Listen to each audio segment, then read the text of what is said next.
stands out as far as mid heroes or mid players go. CIS. So yeah, excited to see how he does with Lena here against Thunder. Playing the OD. Right now it's a 7-2 Lena versus a 6-0 OD. Very even so far. Bottom lane, Dark Willow. He's probably dead. Yep. No fear. Picks it up. Final hit. So not much more Troll can do at that point. Yeah, that's the issue of the Dark Willow still being level 1. You don't have that.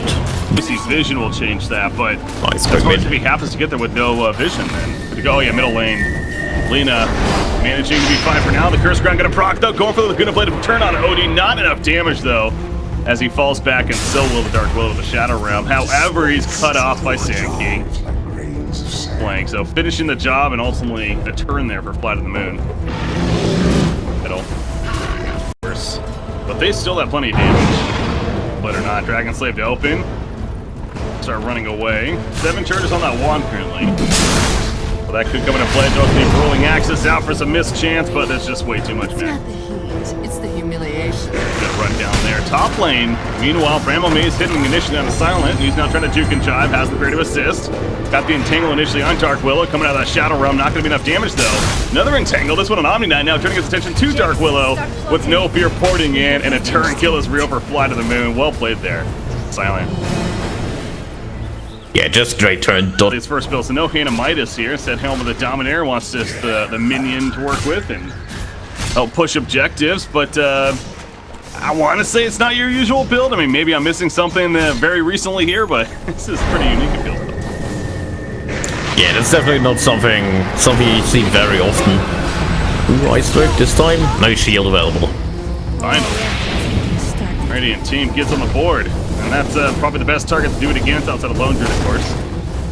Collapse this time works on Alina. No Abaddon TP to help her out, but before the Radiant's died, Slayer is going to tug the tower. You see actually Troll, at least he's already TP'd out actually. Oh, they're going further there. Dark Willow has that Shadow Realm, not off in time though. Giga's got no fear, credit for the kill. This is easily going to be a tier 1 bottom tower. Yeah, especially with this rotation. They're not gonna defend this, not with the Lone Druid around. Just barely catching the Willow with the Light Strike array. No Yules needed. Warlock, level 6 though. He's sitting nearby with the Chaotic Offering, but there's no way. In fact, oh my god, he denies a tower now. So it's one of those cases, is it worth, I mean, he's gonna die for this. I mean, with the recent change to how it's calculated, how much net worth you give away when they change it, I think it's really worth it. You deny a lot of money actually coming out for the entire team of FlyToMoon, so might as well go for the deny and give it a shot.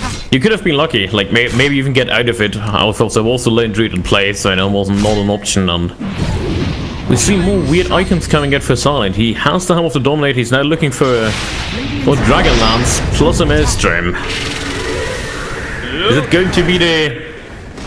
Lena's going to be fine. They will cut off the Dark Willow, though. Obviously, you always want to fly. Still that Purification to finish the job, and now he's trying to run. Another Purification. No, he doesn't have mana for it now anymore due to OD. Going to put him under with the Astral Imprisonment. Out comes a Chaotic Offering. Now Iceberg going to drop because of that.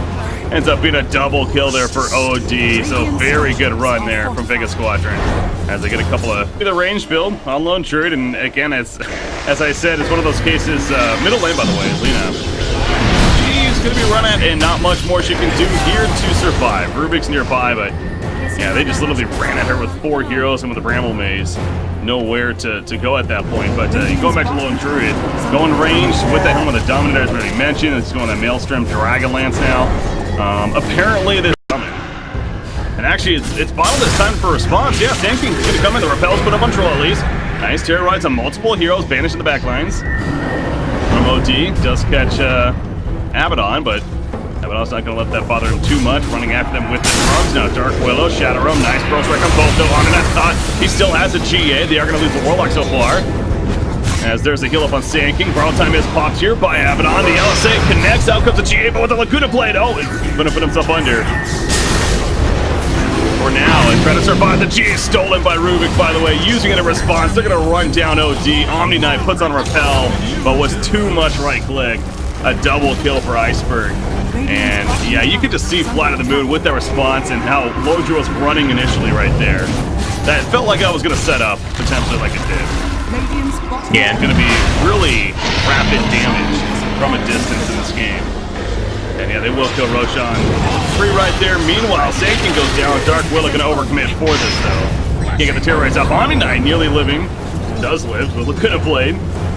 See, Lone Druid is trying to keep close enough for a couple more out of attacks, but cannot get in range. However, gonna transition into the mid tier 2 tower now. Lina, by the way, the one to pick up the Aegis at this point. So I think this is fine. They have Abaddon to rely that he survives. Silent is fairly tanky on Lone Druid with the bear and 4 heroes to the top. Potentially even losing your Willow if they are lucky. No, I'm gonna say the Burrow Strike was obviously on cooldown to use that initially, so a good attempt there, no doubt, from Willow, but wasn't the average roar. Yeah, this was a smite gang with 4 people. The potential to have its over this game, and sure enough, Abaddon, he agrees. It is pretty strong against these Corsairs. I could still see an SNY coming out for him instead. Yeah, but I guess that is potential.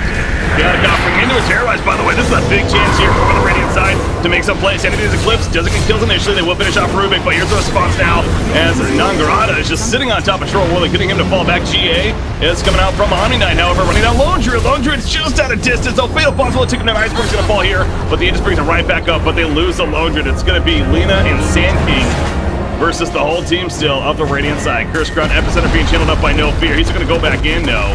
Realize on the Radiant side they retreated for now. Now stunning, gonna blink away and buy time for a getaway of Iceberg, but finally we see good to go right here. So this is of course gonna be a key moment as top lane, by the way. King trying to escape once again. Curse Crown. That'll help secure it there. Undershock is running after him with that Hurricane Pike, who is now also building into a blink, so he's gonna have plenty of mobility to work with. And again, does have the Troll Aura to take advantage of the ultimate, specifically the Battle Trend, to help with his lack of damage in the field so far, perhaps. Yay. Yeah, chance. Dark Willow, though, she's going to be open now. She was way too far up there. Another great Chaotic offering, though, with the Fatal Bonds. Running some decent damage. You see the Chaotic offering, though, it gets killed off pretty quickly. Golem there, and they also run down Warlock, so this time not as pretty for Vega Squadron. Yeah, and there's only the Sanity's Eclipse from Medina. It's no big team fight ultimate.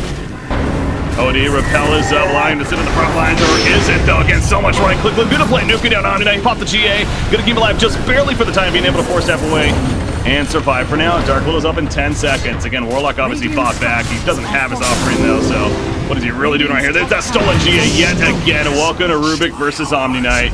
And they're just going to use that to push into more of the base of the Radiant side. OD's dead for 50 seconds. Troll doing what he can now. Has Battle Trance still. But the Bear's just sitting in his face. And I know it's not the Bear build, but that's still annoying in itself. Nonetheless, and now Dark Willow, Shadow Realm, keeping it alive for the time being. The LSA does connect. Saboteur as well. Dark Willow's going to be coming out soon. Not the most like to work with. Does make it back to the bound. The great Terrorize actually on top of that. Troll Willow's trying to find a target to go for. He will find tanking. He gets another one on Lone Druid actually. So this is looking decent now for Vega Squadron all of a sudden. Is FlyToMoon getting overextended here as they start to fall back? And again, just Willow doing one spell. Just Terrorize 4 on 4 years with the Fatal Bonds. Fatal Bonds. Could be an interesting opening. Rubik gets exposed right there. Falling back, Curse Crown comes out. The Glimmer Cave for the time being. Sand King stuns in. Troll Willow in the front line. Terrorize on top for the Chaotic offering. Once again with the Fatal Bonds. But in that damage, Bear gets stolen by Rubik, by the way. Troll's dying alone. Druid runs away at the last second. Will survive for the time being. The Golem is going to be taken out as No Fear jumps on top of OD with the Epicenter and Undershock. He goes down in the back lines. They took out Omni-Knight. And this time again, FlyToMoon wins the fight. They're going to transition nicely into Roshan.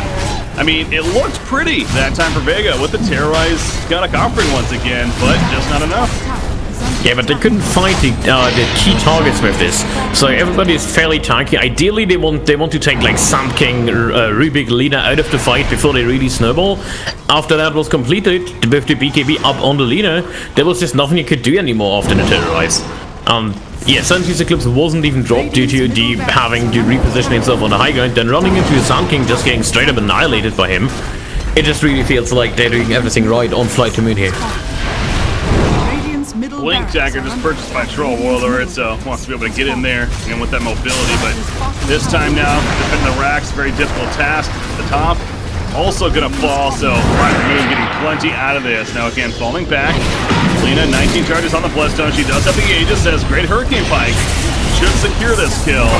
But again, what will it mean in the long run? FlyToMoon on Troll. He's having to pop whirling axes and run, as he's at about a third of his life here. So FTM, they just want to keep this going though. They're going to go right to the bottom. They're trying to finish the game right here and right now. With this 18,000 net worth blade, LSA and Repel will mitigate it. Iceberg still doing plenty. Physical, of course, Troll caught on the backlines with the Sand King. But it seems like it's a little bit too much for FlyToMoon, and this time they are going to realize that.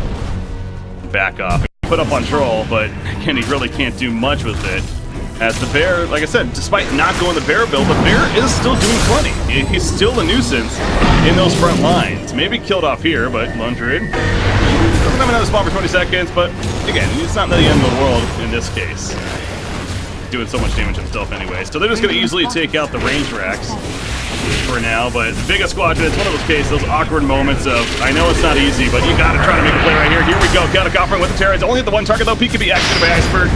In response, the good blade immediately used on OD. Even the Jesus Iceberg is want to see it live. Troll is gonna be picked off. He buys back immediately himself, but already seeming like a lost cause for Vega Squadron. They're also gonna lose the Dark Willow, and everyone's still good to go on the side of FlyToMoon.